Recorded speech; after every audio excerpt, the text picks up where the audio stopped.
হরি হরি, রাধে রাধে। রোদ ঝলমলে আবহাওয়া। রাধা গোবিন্দের জন্য ভাত 1 ফুট দিয়ে রেখে দিয়েছি, আরেকবার বসিয়ে সেদ্ধ হয়ে গেলে ফ্যানটা গড়িয়ে নেব।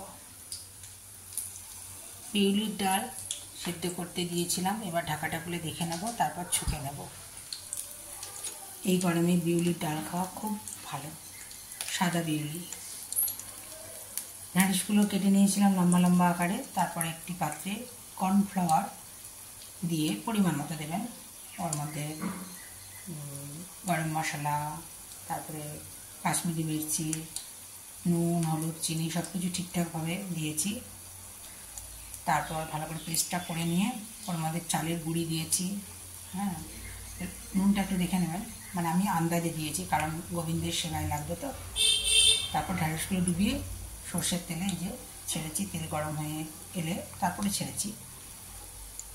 হরি হরি, রাধে রাধে। নতুন রেসিপি, আশা করি মুচমুচে হবে। এগুলো একটুখানি উল্টিয়ে নিতে হবে। আমি আসলে এক হাতে ভিডিও করছি তো, এগুলো মুচমুচে হবে, কিন্তু কেটে কেটে নেব, তাহলেই হবে। হরি হরি, রাধে রাধে। ভালো থাকবেন বন্ধুরা, আনন্দে থাকবেন, সুস্থ থাকবেন এবং শান্তিতে থাকবেন। শান্তিতে থাকাটাই হচ্ছে বড় কথা। জীবনে চলার পথে অনেক হোঁচট খাবেন, কিন্তু ভগবানের চরণ ধরে থাকলে আবার সোজা পথ খুঁজে পাবেন, তাই না?